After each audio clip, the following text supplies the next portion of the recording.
बिस्मिल्लाहिर्रहमानिर्रहीम। अस्सलाम वालेकुम नाज़रीन। इब्तिदा करने अपने प्रोग्राम दी अल्लाह ताला दे बाबरकत नाम नाल की जड़ा गफूर रहीम और दुरूद उस ज़ाते अक़दस ते की जड़ी वजह तखलीक़े कायनात है। मैं हाँ तुहाडी मेज़बान सैरिश मुनव्वर बुखारी और तुसीं देखदे पे हो साडा हिनको 10 लॉट PTV नैशनल पेशावर दे स्टूडियो सी और उस पार तुसीं 92111214 साडा नंबर है, इस ते कॉल करके साडे नाल गपशप लगा सकते हो, गलबात कर सकते हो। जिस तरह कि तुहानू पता है कि अज दी साडी जुम्मे दी जड़ी सिटिंग होंदी है वो सेहत दे हवाले नाल होंदी है और साडी कोशिश होंदी है कि तुहाडे तक जड़ी कॉमन डिजीज़ उसके हवाले नाल कुछ ना कुछ इन्फॉर्मेशन भी पास आन करिए, नाल कोई क्योर दवाइयाँ घरेलू टोटके इन्हां चीज़ां ते भी गलबात करिए।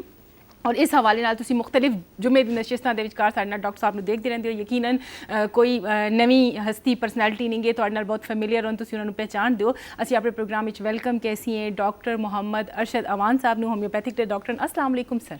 वालेकुम अस्सलाम। कैसे हैं आप सर? ठीक ठाक अल्लाह का एहसान मैडम जी, आप सुनाएं आप कैसे हैं? शुक्र अल्हम्दुलिल्लाह। कैसा रहा सर आपका वीक? बस वीक बड़ा अच्छा गुजरा है, मसरूफियात के साथ, मरीज़ों के साथ, ज़ाहिर बात है मसरूफ़ ही गुजरता है। अच्छा डॉक्टर साहब, आज का जो हमारा टॉपिक है बड़ा कॉमन सी चीज़ है और मोस्टली लोग इस चीज़ को आप पूछें तो कह रहे होते हैं कि जी क्या मसला है, क्या परेशानी? Uric acid. यूरिक एसिड इतनी कॉमन सी डिजीज़ हो गई है, इसके हवाले से पहले तो ये बताइएगा कि यूरिक एसिड है क्या, तो फिर आगे बात फिर लेके चलेंगे। जी, यूरिक एसिड एक ऐसी बीमारी है कि जो यूरिक एसिड हमारे जिस्म के अंदर जो प्यूरिन बनता है 70 से 80% तो बज़ाते ख़ुद प्यूरिन बन रहा होता है और कुछ हम ग़िज़ा ले रहे होते हैं जिसके अंदर प्यूरिन की मकदार ज़्यादा होती है और वो जब बन जाता है, टूटता है और वो टूट के जो मॉलिक्यूल बनता है तो वो यूरिक एसिड का होता है। तो इसी को यूरिक एसिड कहते हैं जो हमारी बॉडी में बहुत सारे मसाइल भी पैदा करता है। अच्छा डॉक्टर साहब, आपने खुराक के हवाले से कहा, कौन सी ऐसी खुराक है कि जिससे यूरिक एसिड बनता है? मतलब थोड़ा सीधा सी बात कर लेंगे ताकि लोगों को पता चल सके। जी बिल्कुल, बड़ा अच्छा क्वेश्चन है आपका। यूरिक एसिड के हवाले से ये है कि यूरिक एसिड ख़ास कर हमारी बॉडी में तो बनता ही बनता है, लेकिन जो हमारी ग़िज़ा के अंदर जो जब हम कुछ खाते हैं, ख़ासकर वो पेशेंट जो यूरिक एसिड के मरीज़ होते हैं तो वो सुर्ख गोश्त का इस्तेमाल जब करते हैं तो इसमें प्यूरिन की मकदार, प्रोटीन की मकदार बहुत ज़्यादा होती है।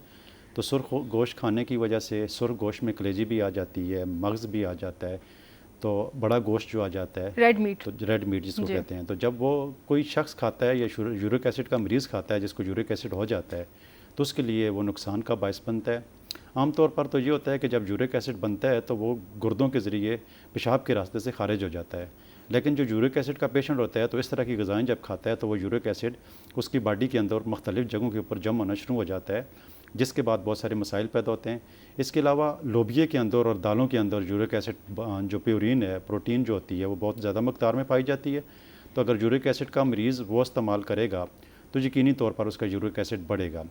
इसके अलावा यूरिक एसिड जो बढ़ता है उसकी और भी बहुत सारी वजूहत होती हैं। जिस तरह बहुत सारे लोग जूसेस पीते हैं, अगर फ्रेश जूस हो जाए या डब्बों वाला जूस हो जाए तो ये बहुत नुकसान देते हैं, ये यूरिक एसिड को के लेवल को बढ़ा देते हैं और उसमें जो फाइबर होता है उसको लोग निकाल देते हैं और जूस की शक्ल में पीते हैं तो फिर वो नुकसान देता है। अगर कोई फ्रूट खाएगा तो फ्रूट, हर यूरिक एसिड का मरीज़ सारे फ्रूट खा सकता है, लेकिन उसके जूस इस्तेमाल करेगा तो उसको नुकसान देगा। इसी तरह डब्बों के जूस हो गए, बेकरी के जितने आइटम हो गए, तो ये यूरिक एसिड के मरीज़ के लिए बिल्कुल भी अच्छे नहीं होते हैं। दूध का इस्तेमाल चिकनाई के बगैर कर सकते हैं, वो जो मलाई होती है उतार कर अगर वो इस्तेमाल करें तो यूरिक एसिड के मरीज़ उसको इस्तेमाल कर सकते हैं। तो यही वो बुनियादी चीज़ें हैं जो यूरिक एसिड बढ़ाती हैं।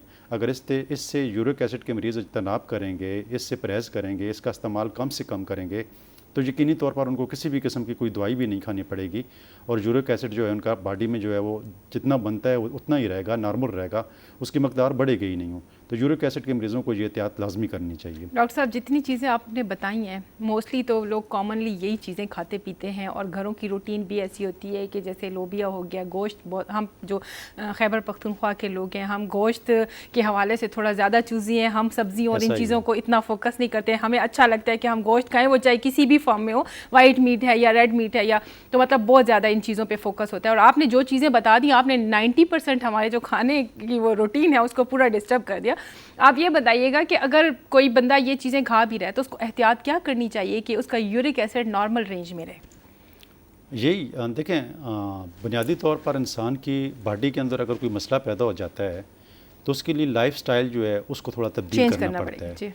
तो बहुत सारे ऐसे लोग होते हैं जो दफ्तरों में बैठे रहते हैं, सारा दिन चाय पीते रहते हैं, स्मोकिंग करते रहते हैं और गपशप में गुजारते हैं, किसी किस्म की कोई एक्सरसाइज नहीं करते हैं, वॉक नहीं करते हैं, चलते फिरते नहीं हैं, दफ्तर आए, कुर्सी पर बैठे, गाड़ी में बैठे और सीधे घर चले गए, घर जाकर सो गए। तो यही वो बुनियादी चीज़ें होती हैं कि जो इंसान की बॉडी के अंदर मसाइल पैदा होते हैं। अल्लाह ताला ने इंसान को जब पैदा किया है तो एक तो अल्लाह ताला ने इंसान को इतना बड़ा दिमाग इसलिए दिया है जिसमें दुनिया की हर चीज़ फीड हो जाती है, समझ बूझ होती है, इंसान के पास ही होती है। तो जब इसका इस्तेमाल करेंगे, अच्छे तरीके से इस्तेमाल करेंगे, अपनी लाइफस्टाइल जो है वो ठीक तरीके से जब तक नहीं रखेंगे तो यकीनी तौर पर बहुत सारी बीमारियां पैदा हो जाती हैं। तो यूरिक एसिड के हवाले से इन चीज़ों के अंदर जो चीज़ें मैंने बताई हैं जी, तो इनके अंदर प्योरीन जो है वो ज़्यादा मकदार में, प्रोटीन जो है ज़्यादा मकदार में पाई जाती है।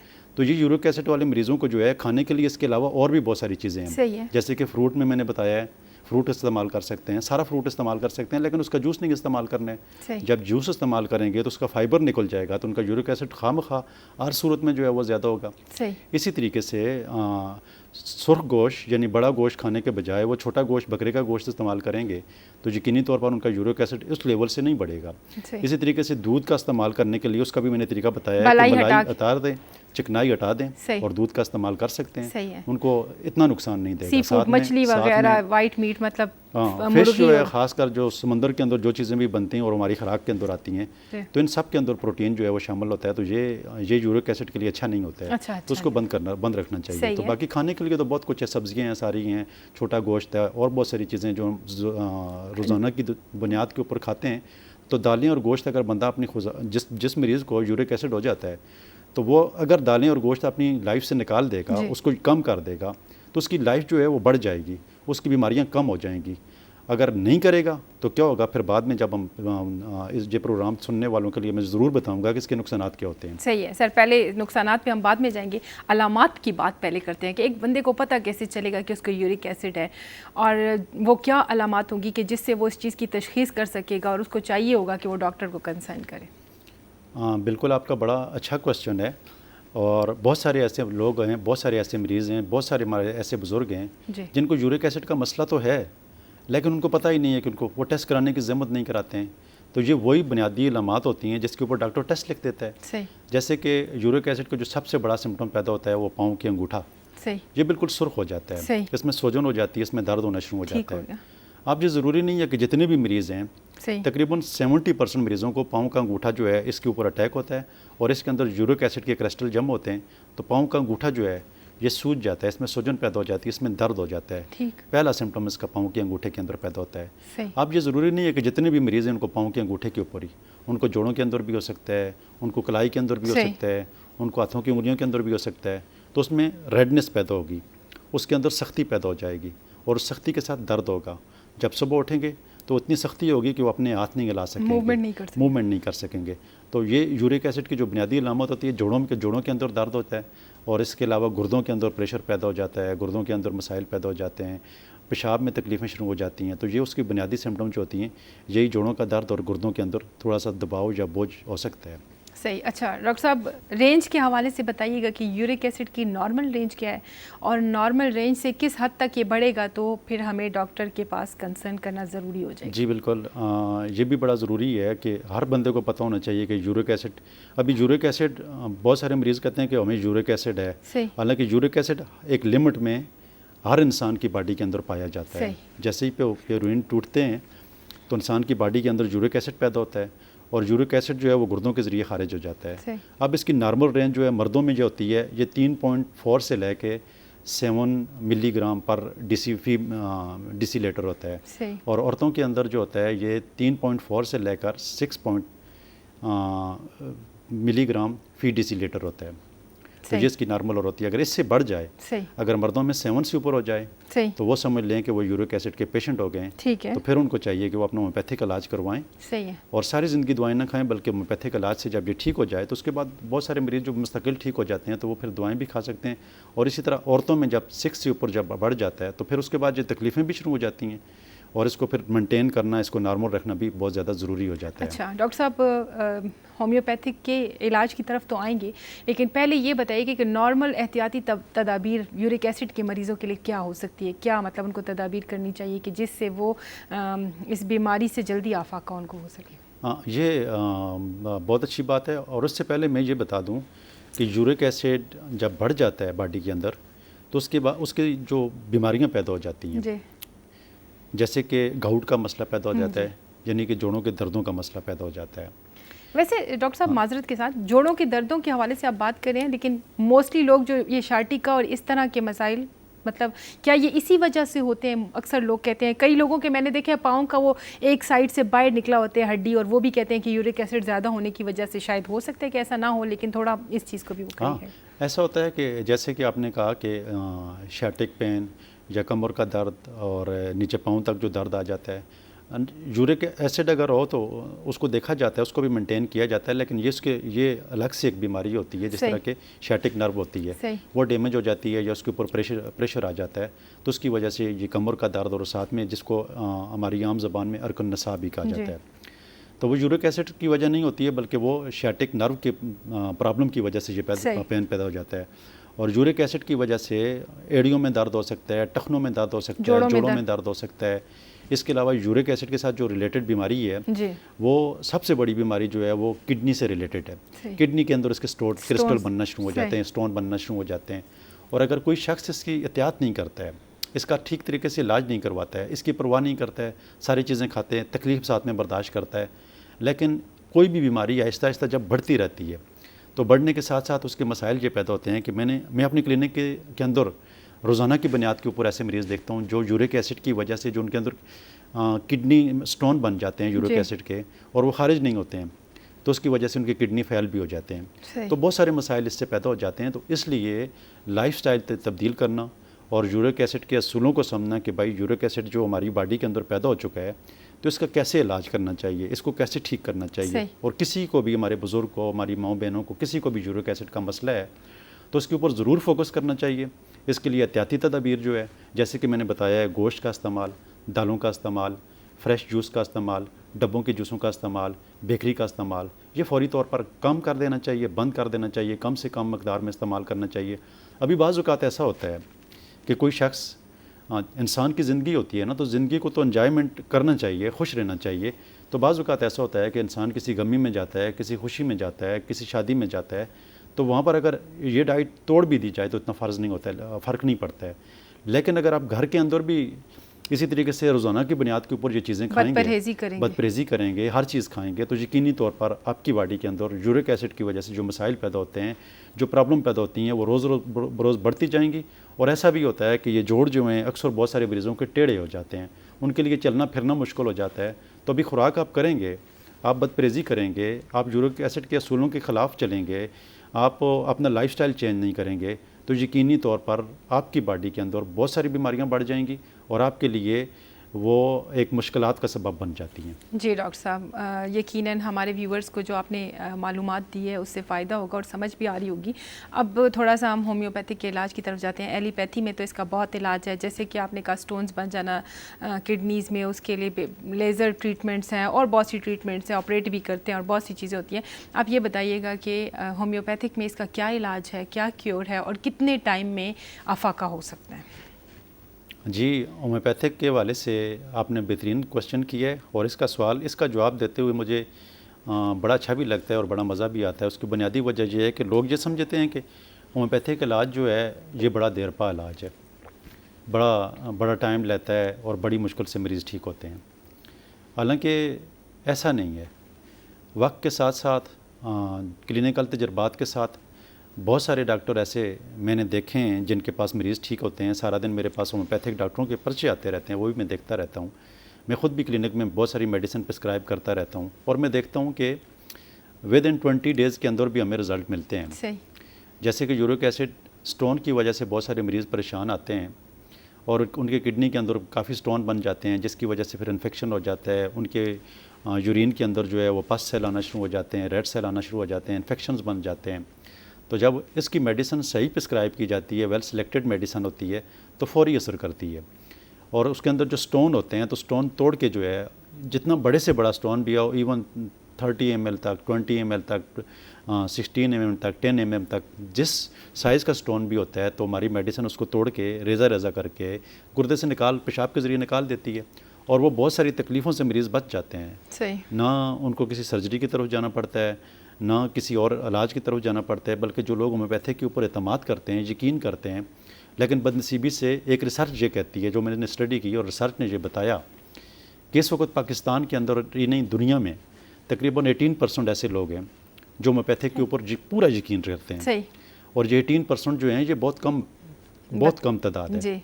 जबकि एलोपैथिक को देखा जाए तो वो 70% लोग उसके ऊपर एतमाद करते हैं। तो यही बुनियादी वजह है कि हम आज इस प्रोग्राम में बैठे हुए हैं कि ताकि लोगों को पता चले कि ये भी एक बेहतरीन इलाज है, और जो लोग इसको सुनेंगे तो वो यकीनी तौर पर मुतमईन होंगे। अब यूरिक एसिड की ट्रीटमेंट की तरफ आते हैं। होम्योपैथिक में जो इलाज है, होम्योपैथिक में यूरिक एसिड का इतना बेहतरीन इलाज है कि जैसे कि पाँव के अंगूठे के अंदर दर्द होता है तो इसके अंदर जो मेडिसिन इसकी बनती है वो काल्चिकम बनती है।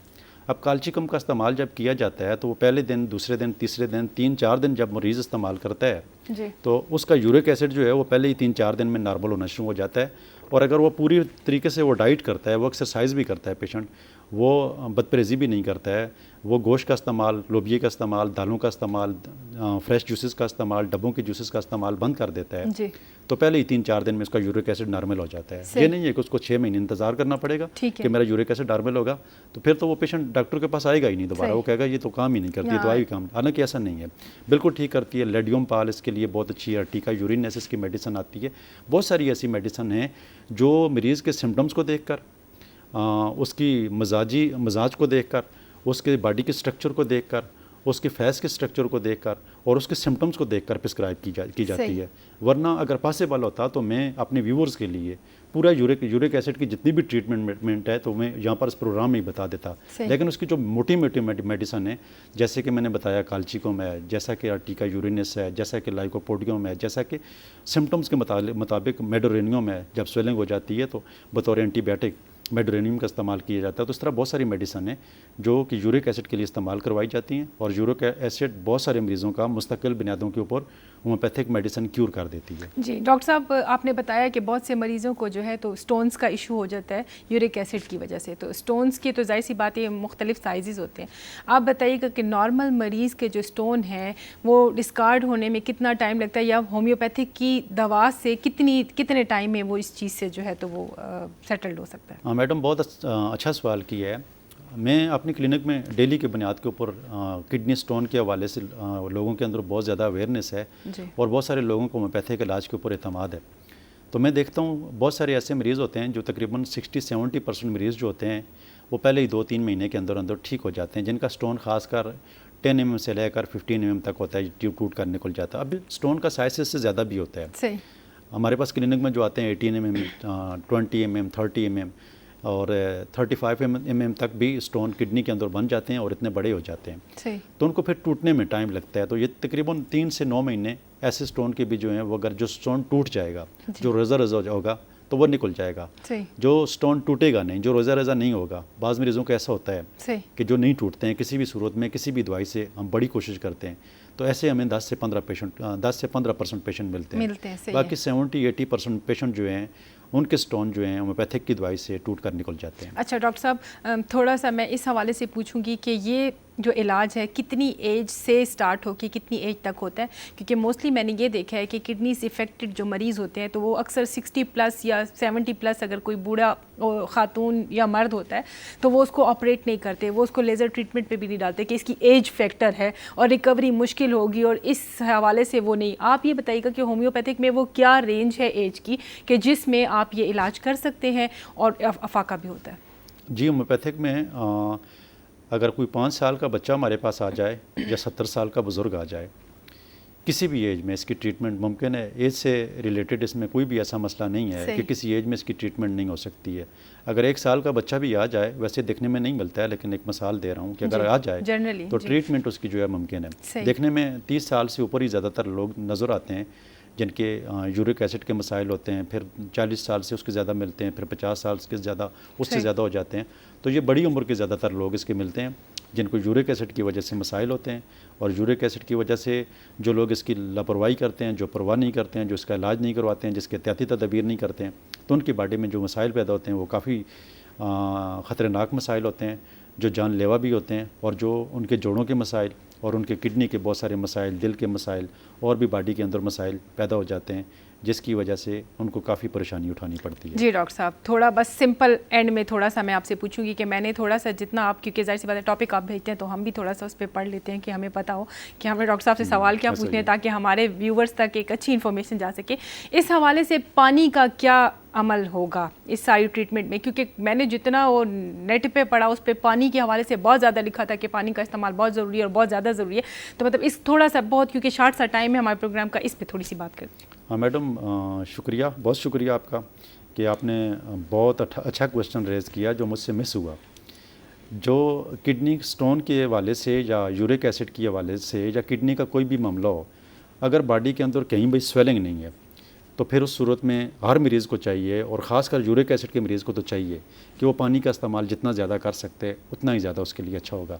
अक्सर लोग, हमारे बुज़ुर्ग जो होते हैं, इसलिए पानी का इस्तेमाल नहीं करते हैं कि हमें रात को कहीं पेशाब के लिए वॉशरूम उठना ना पड़े, बार बार जाना पड़े, हमारी नींद डिस्टर्ब ना हो। हालांकि हर इंसान को चाहिए कि अगर उसकी बॉडी के अंदर कोई ऐसी कॉम्प्लिकेशन नहीं है, और बॉडी की, हर इंसान की बॉडी की ज़रूरत है, और ख़ासकर जिन मरीज़ों के किडनी के अंदर स्टोन बनते हैं या यूरिक एसिड के जिनको मसाइल हैं, ये क्रिस्टल जम हो जाते हैं, तो अगर वो ज़्यादा पानी का इस्तेमाल करेंगे तो वो उनके ड्रेन अंदर- आउट हो जाते हैं। हाँ, वो ड्रेन आउट हो जाते हैं और स्टोन बनते ही नहीं है, और जो बन भी जाते हैं तो उस पानी की वजह से, पानी ज़्यादा मकदार पानी पीने से 3 mm 4 mm 5 mm के जो स्टोन बन जाते हैं तो वो पानी के ज़रिए खारिज हो जाते हैं, यूरिन के ज़रिए खारिज होते हैं ज़्यादा पानी पीने की वजह से। बहुत मेहरबानी डॉक्टर साहब, बहुत शुक्रिया, आप आए, बहुत खूबसूरत बातचीत हुई आपसे यूरिक एसिड के हवाले से। मुझे यकीन है कि हमारे व्यूवर्स को काफ़ी इन्फॉर्मेशन और नॉलेज पासान हुई होगी। हम मशकूर हैं, इंशाल्लाह गाए बगाए आपको बुलाते रहेंगे और बहुत आपसे शुक्रिया। बातचीत होती रहेगी।